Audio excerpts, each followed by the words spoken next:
Muhammadin wa ala alihi washabihi ajma'in. Alhamdulillah, saya muliakan hadirin hadirat yang dirahmati oleh Allah Subhanahu wa taala. Jemaah surau apa nama?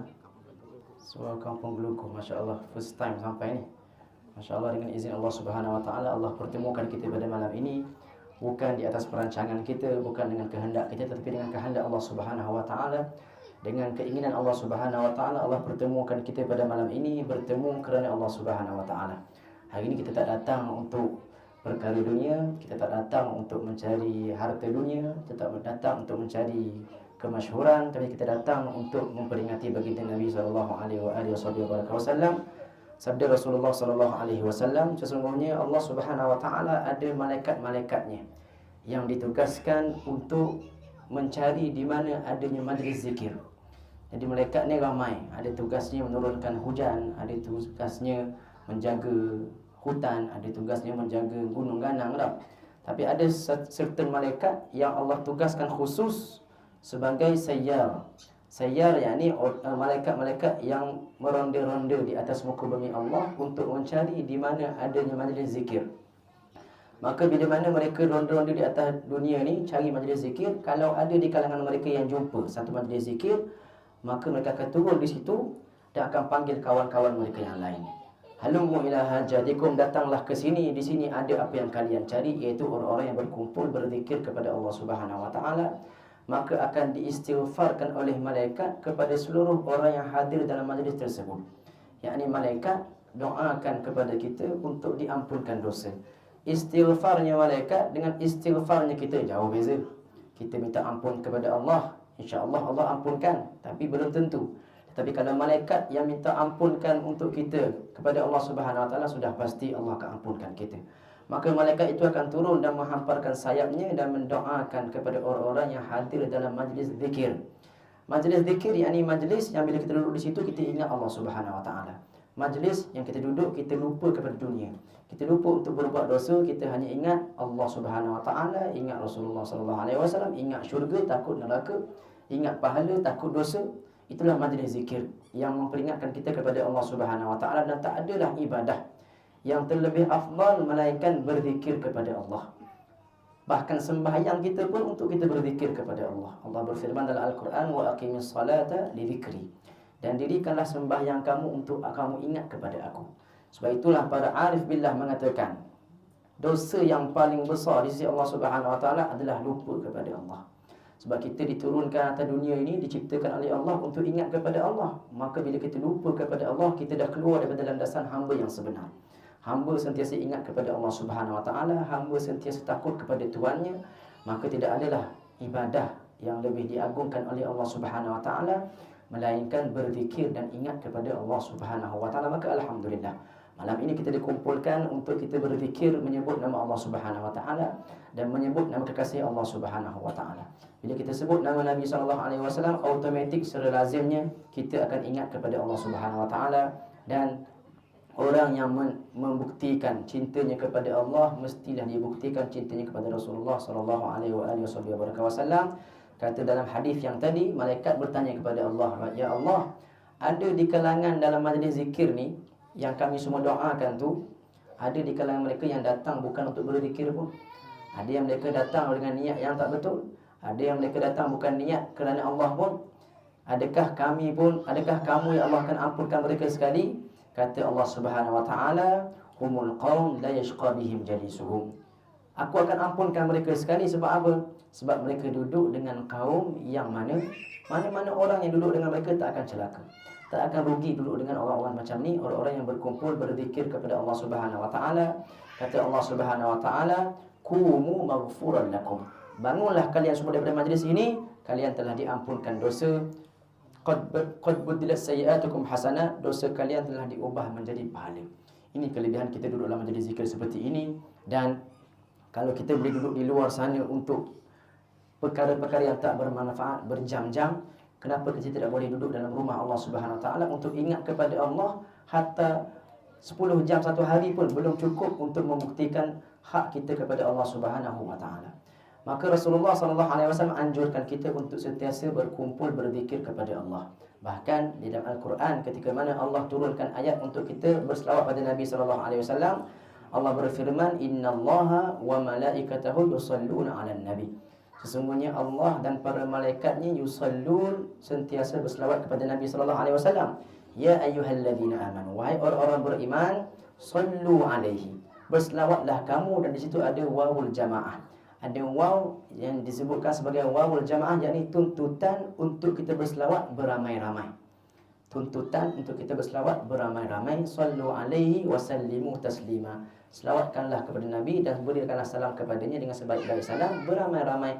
Dan ini adalah suruhan daripada Allah Subhanahu wa taala. Maka hari ini, malam ini, kita menyahut suruhan Allah Subhanahu wa taala untuk kita berselawat pada Nabi sallallahu alaihi wasallam. Kata Nabi SAW ketika dipertanyakan oleh seorang sahabat, Sayyidina Abdullah bin Ka'ab. Tanya, "Ya Rasulullah, berapa banyak sepatutnya aku ni berselawat kepada kamu, ya Rasulullah?" Kata Nabi, "Ikut pandangmu lah nak selawat banyak-banyak pun." Tak, Nabi tak nak mewajibkan. Dan kita tak wajib berselawat melainkan 5 kali je sehari. Bila? Sepanjang 5 waktu. Tak, di tahiyat akhir tu wajib baca Allahumma salli ala Muhammad. Tak baca, tak sah sembahyang kita. Tak ada waktu lain kita diwajibkan berselawat. Maka Nabi tak mewajibkan banyak selawat kepada kita. Sahabat tanya, "Ya Rasulullah, berapa banyak sepatutnya kami selawat kepada kamu?" Kata Nabi SAW, "Kau pandangmu lah." Tak, katanya sahabat tadi, "Ya Rasulullah, bagaimana kalau aku jadikan 1/3 hari aku untuk selawat? 24 jam bagi 3, 8 jam saja selawat. Yang lain buat ibadah lain ataupun buat kerja lain, 8 jam saja aku selawat, ya Rasulullah." Kata Nabi SAW, "Khair, baik benda tu, bagus apa yang kamu buat tu. Fa in zitta fa huwa khairul laka." Tapi kalau kamu tambah lagi bagus. 8 jam sehari selawat. Tak, kita 8 jam kerja pun penat dah. 8 jam selawat saja, tak campur benda lain, tak campur tidur, tak campur apa. Kata Nabi, kalau kamu tambah lebih baik. "Ya Rasulullah, kalau aku selawat kepada kamu separuh hari, 12 jam selawat saja, tak campur benda lain." Kata Nabi, bagus benda tu, tapi kalau kamu tambah lebih baik lagi. "Ya Rasulullah, macam mana kalau aku selawat kepada kamu 3/4 hari? Tak, ataupun 2/3 hari, 16 jam selawat pada Nabi SAW. Dah tidur berjalan 8 jam ni, bangun tidur selawat selalu. Tak, kata Nabi, bagus benda tu, tapi kalau kamu tambahkan lagi lebih bagus. "Ya Rasulullah, bagaimana kalau aku jadikan seluruh hari aku, selepas aku dah buat perkara yang wajib, bakinya semua aku selawat belakang?" Kata Nabi SAW, "Kalau betul kamu berbuat begitu, idzan yukfa hammuka wa yughfar dhanbuka." Kalau betul kamu buat begitu, aku jamin untuk kamu segala kesedihan kamu akan diselesaikan, segala masalah kamu akan dirungkaikan oleh Allah Subhanahu wa taala, dan akan dihapuskan segala dosa kamu. Dihapuskan segala kesedihan dan diampunkan segala dosa. Inilah 2 perkara masalah kita besar atas dunia ni. Dosa banyak, kesedihan banyak. Masalah banyak dalam kepala dan dosa pun banyak. Dan masalah pun datang daripada dosa juga. Jadi solusinya adalah apa? Memperbanyakkan selawat pada Nabi SAW. Dan tak pernah rugi, tak pernah dikatakan orang tu kira melampaui batas pada berlebih-lebihan dalam selawat pada Nabi SAW. Kerana selawat sangat dituntut untuk kita berbuat, walaupun sepanjang waktu kita, seluruh umur kita tu kita gunakan untuk selawat pada Nabi, belum cukup lagi sebenarnya untuk kita balas jasa Nabi SAW. Sebab apa? Nabi SAW sejak diangkat menjadi Nabi, tak henti-henti doakan kepada kita, tak berhenti berusaha untuk selamatkan kita, tak berhenti dah dicemuh, dikeji, dihina, dilempar batu, berpeluh Nabi SAW, berdarah kaki Nabi SAW. Untuk siapa? Kalau bukan untuk kita.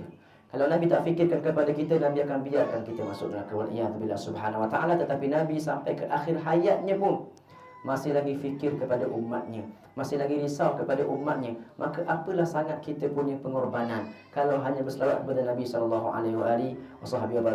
Kata para ulama, kalau kamu berjalan ke Madinah menggunakan muka kamu, seret muka atas jalan, berjalan ke Madinah, nak tunjukkan kita ni nak balas jasa Nabi SAW, ternyata belum tentu kamu boleh balas jasa Nabi SAW, dan kamu tak akan mampu membalas bakti dan jasa baginda Nabi SAW. Suatu hari Sayyidatuna Aisyah radhiyallahu anha bangun ketika Nabi sedang berdoa. Dan Sayyidatuna Aisyah ini banyak tanya Nabi kenapa Nabi banyak beribadah pada waktu malam, sedangkan Nabi dah diampunkan dosa yang sebelum dan yang selepas. Kenapa nak bangun malam lagi? Nabi dah ahli syurga. Suatu hari Nabi SAW mendoakan kepada Sayyidina Aisyah. Ya Allah, kata Nabi SAW, Ya Rabb, wahai Tuhanku, ampunkanlah dosa Aisyah yang sebelum dan yang akan datang, yang sembunyi dan yang tak tersembunyi, yang kecil dan yang besar, yang lama dan yang baru. Ya Allah, ampunkan dosa Aisyah semuanya, Ya Allah. Sayyidina Aisyah suka dan gembira dengan doa Nabi SAW. Dan Nabi doa kata dikabulkan oleh Allah Subhanahu Wa Taala, diampunkan semua dosanya. Kata dalam riwayat hadis mengatakan Sayyidatina Aisyah gembira sampai kepala dia jatuh di atas paha Nabi SAW. Suka sangat. Nabi doakan kebaikan kepada dia. Katanya Nabi SAW, Asarurti ya Aisyah, adakah kamu gembira wahai Aisyah? Ya Rasulullah, macam mana aku tak gembira? Kamu doakan ampunkan dosa aku, mestilah aku gembira. Kata Nabi SAW, Ya Aisyah, itulah doa aku kepada umat aku setiap malam. Setiap malam Nabi bangun untuk siapa? Untuk kita. Nabi bangun menangis untuk kita. Nabi doa kepada kita. Nabi minta kepada Allah supaya Allah selamatkan kita sampai bengkak kaki Nabi SAW, merekah kaki Nabi SAW, mendoakan kepada kita. Itu di malam hari Nabi doakan kita. Di siang hari Nabi keluar berdakwah. Nabi keluar berperang bersama dengan para sahabat sehingga Nabi dilempar batu, sehingga patah gigi Nabi SAW di perang Uhud, sehingga topi besi Nabi masuk dalam pipi Nabi, terluka pipi Nabi SAW yang mulia. Sehingga di peristiwa Taif Nabi dilempar batu sehingga penuh selipar Nabi dengan darah SAW. Semua itu untuk siapa kalau bukan untuk kita? Sampai di akhir hayat Nabi pun Nabi masih lagi memperingatkan kita untuk jangan tinggal semayang. Takut kita ni lupa semayang. As-salah wa ma malakat aymanukum, kata Nabi SAW. Itulah pengorbanan Nabi di atas dunia. Tapi tak cukup di situ. Nabi bila dah wafat pun masih lagi fikir kepada kita. Nabi dalam kubur pun masih lagi istighfar kepada kita, tuan-tuan, puan-puan yang dimuliakan oleh Allah Subhanahu Wa Taala. Dalam hadis Nabi ceritakan, kata Nabi SAW, diperlihatkan kepada aku amalan umat aku pada hari Isnin dan hari Kamis. Maka apa yang baik aku dapati, moga-moga Allah, kata Nabi, kalau apa yang baik aku dapati, aku bersyukur kepada Allah. Dan kalau aku mendapati amalan mereka amalan yang tak baik, maka aku akan istighfarkan untuk mereka. Nabi minta ampun untuk kita dalam kubur Nabi SAW. Nah, tak habis dalam kubur. Nabi keluar kubur nanti dibangkitkan pun. Nabi masuk syurga, buka kunci syurga saja, masuk sekejap keluar balik. Nah, atas dunia pun Nabi bersusah payah. Dalam kubur Nabi fikir kita. Di akhirat pun tempat Nabi nak rehat dah tu. Tapi masih lagi Nabi keluar daripada syurga untuk selamatkan umatnya, nak beri syafaat kepada umat Nabi SAW. Sehingga kan Allah turunkan ayat dalam surah Ad-Duha, wala sawfa yu'tika rabbuka fatarda. Ya Muhammad, kamu jangan sedih, kamu jangan risau. Kami, yakni Allah Subhanahu Wa Taala, akan berikan kepada kamu apa yang kamu nak sampai kamu redha. Sampai kamu kata stop, baru kami berhenti bagi. Jadi Allah akan beri semua apa yang Nabi nak. Wala sawfa yu'tika rabbuka fatarda, dan Tuhanmu akan beri kepada kamu ya Muhammad sampailah kamu redha. Kata Nabi bila turun ayat ini, kalau begitu ya Allah, idzan la arda ahadan min ummati finnar. Kalau begitu ya Allah, aku tak redha seorang pun umat aku dalam neraka. Nabi tak redha, Nabi tak nak kita seorang pun dalam neraka. Kita lelaki ke, perempuan ke, muda ke, tua ke, selagi mana kita beriman kepada Nabi SAW, Nabi tak nak kita dalam neraka. Itu impian Nabi SAW yang akan pasti dikabulkan oleh Allah Subhanahu Wa Taala. Qara'na fid duha wa la sawfa yu'ti fasurra qulubana bima ata'u. Kata para ulama dalam satu syair, mereka mengatakan, kami baca dalam surah Ad-Duha bahawasanya Allah akan beri kepada Nabi apa yang dia nak, maka ayat itu menggembirakan hati kami. Sebab apa? Hasyaka ya Rasulullah antarda wa fina man yu'adzabu aw yusa'u.